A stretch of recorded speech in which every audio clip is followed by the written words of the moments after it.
రెడ్డి గారు నమస్కారం.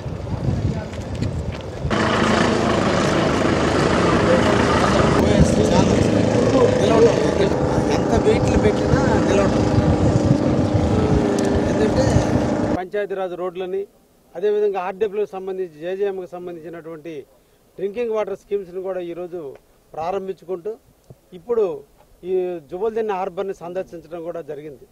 ముఖ్యంగా 287 కోట్ల రూపాయలతో జువల్దిన్న ఫిషింగ్ హార్బర్ని ఇక్కడ ప్రారంభించి శంకుస్థాపన చేసి 2018లో శ్రీ నారా చంద్రబాబు నాయుడు గారు భూమి పూజ చేస్తే కొన్ని రకరకాల కారణాల వల్ల ఆలస్యం అయ్యి ఈ రోజున దీని ఓపెనింగ్కి దశకి ఈరోజు చేరుకుంది. దీని అతి తొందరలోనే ముఖ్యమంత్రి వారిని తీసుకొచ్చి దీన్ని ఓపెన్ చేయాలనేటువంటి తలంపుతో మేమందరం కూడా మత్స్యకారు సోదరులందరూ కూడా అడుగుతున్నారు. కావలి నియోజకవర్గంలో దాదాపు 9,000 కుటుంబాలు మత్స్యకారు కుటుంబాలు ఉన్నాయి. ఆ కుటుంబాలందరూ అదేవిధంగా నెల్లూరు జిల్లా ప్రకాశం జిల్లాలకు సంబంధించి మధ్యలో ఈరోజు జువల్దిన్న ఫిషింగ్ హార్బర్ ఏర్పాటు చేసినందువల్ల అందరూ మత్స్యకారుల యొక్క కోరిక అభివృద్ధి ప్రదాత అయినటువంటి శ్రీ నారా చంద్రబాబు నాయుడు గారు రావాలి, వారి చేతుల మీదుగా ఈ హార్బర్ని జాతికి అంకితం చేసేటట్టు చేస్తే మా అందరికి కూడా కుటుంబాలకు ఆనందంగా ఉంటుందని ప్రజలందరూ కూడా కోరుతున్నారు. నాటికి ఈ హార్బర్ యొక్క కెపాసిటీ 500 బోట్లతో మెకనైజ్డ్ బోట్లతో ఉండే విధంగా దీన్ని డిజైన్ చేయడం కూడా జరిగింది. 909 మీటర్ల యొక్క క్వేతో అంటే జట్టీతో ఏర్పాటు చేసిన అధునాతిక సాంకేతిక నైపుణ్యంతో ఏర్పడినటువంటి ఈ హార్బర్ ఫ్యూచర్లో ఒక మంచి ఇండస్ట్రియల్ ఏరియాగా అభివృద్ధి చెందేదానికి, ఫుడ్ ప్రాసెసింగ్ ఇండస్ట్రీస్ వచ్చేదానికి, కొన్ని వందల మందికి వేల మందికి జీవనోపాధి కల్పించేదానికి ఈ హార్బర్ ఉపయోగపడుతుంది.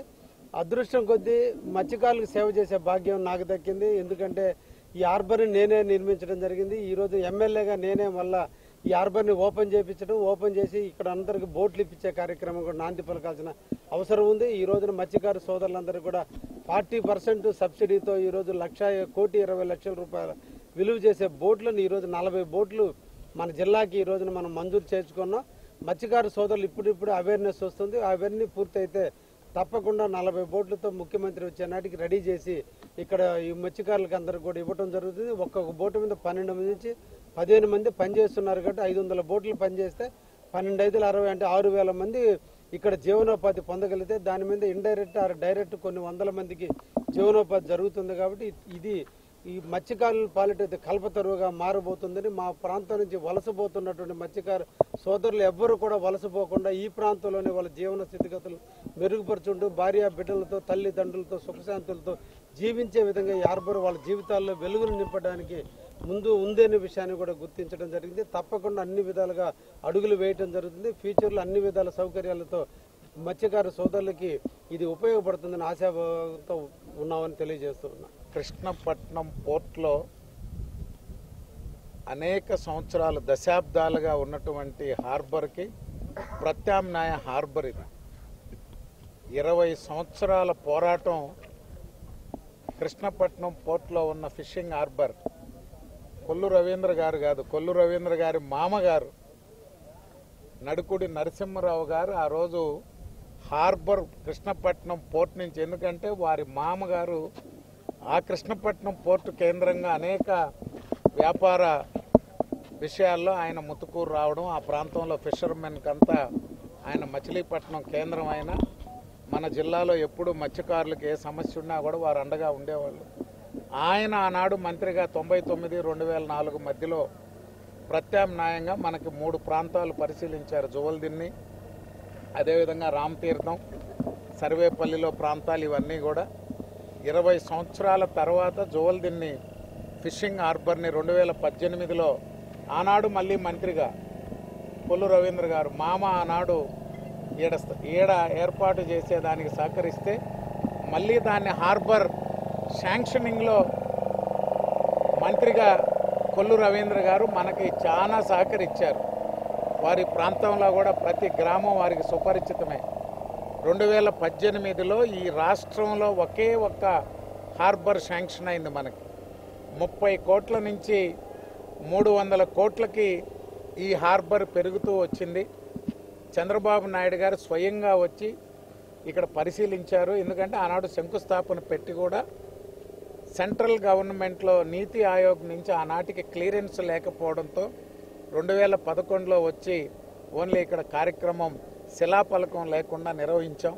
తర్వాత ఫిబ్రవరిలో మంజూరు కావడం, ఎన్నికలు రావడం, ఎన్నికల తర్వాత టెండర్లు పిలిచి కార్యక్రమం అంతా కూడా ఏది ఏమైనా ఏ ప్రభుత్వంలో నిర్మాణం అయింది ఏదని కాదు, 27 సంవత్సరాల తర్వాత ఈ హార్బర్ని ప్రారంభించుకోబోతున్నాం. ఎమ్మెల్యే గారు చెప్పారు, ఇప్పుడే ముఖ్యమంత్రి గారే స్వయంగా వచ్చని.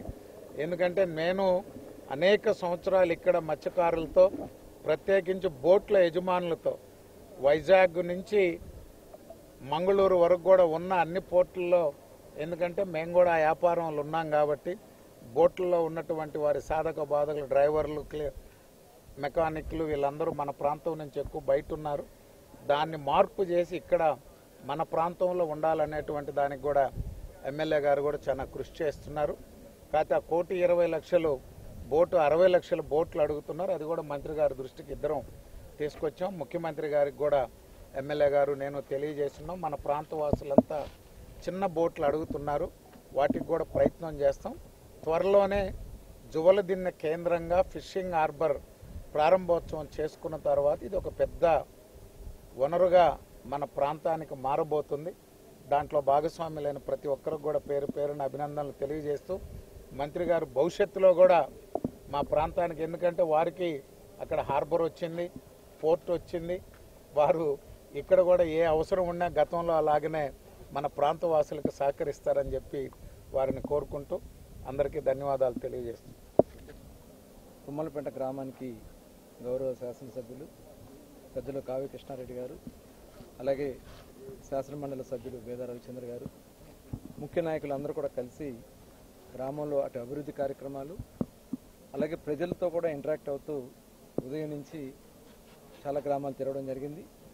దాదాపు ఒక 4 కోట్ల దగ్గర రోడ్లు కానీ, వాటర్ స్కీమ్స్ కానీ ఈరోజు అభివృద్ధి సంక్షేమం అక్కడ ప్రారంభోత్సవాలు శంకుస్థాపన చేయడం జరిగింది.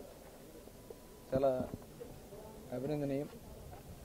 ఎందుకంటే ఇవాళ రాష్ట్ర ప్రజలు 5 సంవత్సరాలు అభివృద్ధి అంటే తెలియనటువంటి పరిస్థితి. సంక్షేమ కార్యక్రమాల పేరుతో భయపెట్టి ప్రజలు బయటకు వచ్చి స్వేచ్ఛగా మాట్లాడటానికి కూడా భయపడే పరిస్థితి కల్పించారు. ఇవాళ మేము గ్రామాల్లోకి వెళ్తా ఉంటే అడుగడుగున నీరాజనాలు పలుకుతా ఉన్నారు. నిజంగా ఈ రోజుకి దగ్గర 90 లక్షల ఇళ్ళు రాష్ట్ర వ్యాప్తంగా తెలుగుదేశం పార్టీ నాయకులు, కార్యకర్తలు నిర్భయంగా వాళ్ళ దగ్గరికి వెళ్ళి వాళ్ళ అభిప్రాయాలు తీసుకోవడం అంటే ఇవాళ ప్రభుత్వం పట్ల ప్రజలకు ఉన్నటువంటి విశ్వాసం ఏంటనే దానికి ఇది ఒక నిదర్శనం. ఇదే స్ఫూర్తితో ఇవాళ ముఖ్యమంత్రి గారు పడుతున్నటువంటి కష్టం, 10 లక్షల కోట్ల రూపాయల అప్పులు, ఒక పక్క దోపిడీ చేశారు, ఒక పక్క రాష్ట్రాన్ని విచ్ఛిన్నం చేయడానికి వాళ్ళ ప్రయత్నాలు చేస్తూ ఉన్నారు. ఇవాళ రాష్ట్రంలో పెట్టుబడులు రాకుండా ఉండడానికి వాళ్ళకి కంప్లైంట్లు పెట్టించడం, అమరావతి మీద కంప్లైంట్లు పెట్టించడం, ఇవాళ రాష్ట్రంలో జరిగే అభివృద్ధి కార్యక్రమం కోసం బాండ్స్ కోసం పిలిస్తే వాళ్ళ మీద ఈమెయిల్స్ విధానాన్ని వాళ్ళ ప్రజలందరూ కూడా మరొకసారి గమనించాల్సినటువంటి అవసరం. కోసమే ప్రజలు కూడా సంపూర్ణ మద్దతు ఇస్తున్నారు. ఆ స్ఫూర్తితో మరింత ఉత్సాహంతో ముందుకెళ్తాం. ముఖ్యంగా ఇక్కడికి వచ్చినప్పుడు సంక్షేమ కార్యక్రమాలు అందిస్తున్నటువంటి విధానాల్లో కానీ ప్రజలు చాలా నిర్మోహమాటంగా వాళ్ళకి వచ్చి మాకు సమాధానం చెప్పడం, అలాగే ముఖ్యంగా ఇక్కడ మత్స్యకార గ్రామాల్లో ఈరోజు సందర్శించడం జరిగింది. ఎందుకంటే గతంలో కూడా మాకు కూడా బోట్లు ఉన్నప్పుడు నేను కూడా ముత్తుకూరుకు వచ్చేవాడిని. చాలా ఇబ్బంది అయ్యేది. అక్కడ మాకు కనీసం నుంచుంటానికి కూడా షెల్టర్ కూడా లేనటువంటి పరిస్థితి, భోజనాలు కూడా ఉండనటువంటి పరిస్థితి ఉంది. కానీ ఒక మంచి హార్బర్ని మరి గౌరవ ముఖ్యమంత్రి గారు రాష్ట్రంలో, ఎందుకంటే ఇవాళ మారుతున్నటువంటి పరిస్థితుల్లో, ఇవాళ ప్రపంచంలో ఉన్నటువంటి పోటీతత్వంలో ఇవాళ ఫిషింగ్కి సంబంధించి వచ్చినటువంటి చేపలకు కానీ, రొయ్యలకు కానీ ఏదైతే సముద్ర సంపద ఉంటుందో దానికి కొంత హైజీనిక్గా తీసుకెళ్లాల్సినటువంటి అవసరం ఉంది. ఇక్కడ నుంచి ప్యాక్ చేసి ప్రాసెసింగ్ చేసి పంపించినట్టయితే అవి మంచి రేట్ రావాలంటే హైజీనిక్గా ఉండాల్సినటువంటి అవసరం. అదే కాకుండా ఇప్పుడు ఇక్కడ నేను చూసినటువంటి హార్బర్లో ఒక్క ఫిషింగ్ బోట్స్ వచ్చి సరుకు దింపి ఇక్కడ ప్రాసెసింగ్ చేసిన కాదు, వాల్యుయేషన్ చేయడానికి కూడా ఇక్కడ ఒక పార్టీని ఏర్పాటు చేయడం అనేది శుభకార్యక్రమం. మనస్ఫూర్తిగా అభినందిస్తున్నాం. ఇలాంటివి ప్రతి ఒక్కరు కూడా ఆలోచించాల్సినటువంటి అవసరం. ఇవాళ ప్రపంచంలో చాలా డిమాండ్ ఉంది. అయితే గత ప్రభుత్వం చేసినటువంటి కొన్ని కారణాల వల్ల ఇవన్నీ కూడా చివరి దశకు వచ్చి అయిపోయింది. ఇవన్నీ కూడా కంప్లీట్ చేసుకోవాల్సినటువంటి అవసరం ఉంది. డిజైనింగ్లో కూడా లోపాలు ఉన్నాయి. మొన్న ఉప్పాడ నేను వెళ్ళినప్పుడు వాళ్ళు చెప్పడం జరిగింది. ఆ ఉప్పాడలో ఆ అలల తాకిడి వచ్చి బోట్లను తోసేయటం వల్ల బోట్లు తిరగబడిపోవటం, లేదంటే పైన మెట్ట మీదకి ఎక్కి పగిలిపోవడం. కాబట్టి దానికి డిజైనింగ్ కూడా కొద్దిగా మార్పులు చేసుకోవాల్సినటువంటి అవసరం ఉంది. మొన్న మచిలీపట్నానికి సంబంధించి కూడా నేను వాళ్ళతో మాట్లాడితే ఐఐటి చెన్నై వాళ్ళు వచ్చి మొత్తం కూడా స్థితిగతులన్నీ గమనించి ప్రాజెక్ట్ ఇస్తామని చెప్పడం జరిగింది. ఇవన్నీ కూడా కరెక్ట్ చేసుకుని అతి త్వరలోనే ముఖ్యమంత్రి గారి చేతుల మీదుగా ప్రారంభోత్సవం చేసుకోవడం జరిగింది. అదే కాకుండా మొట్టమొదటి తెలుగుదేశం పార్టీతోనే ఉన్నారు నెక్స్ట్. ఆనాడు అన్న నందమూరి తారక రామారావు గారు తెలుగుదేశం పార్టీ పెట్టిన తర్వాతే వాళ్ళలో మార్పులు వచ్చాయి. ప్రత్యేకంగా రెసిడెన్షియల్ స్కూల్స్ కానీ, గురుకుల పాఠశాలలు కానీ, అదేవిధంగా ఆయిల్ సబ్సిడీ, బోట్లకు వెళ్తా ఉంటే ఫిషింగ్ వెళ్ళినప్పుడు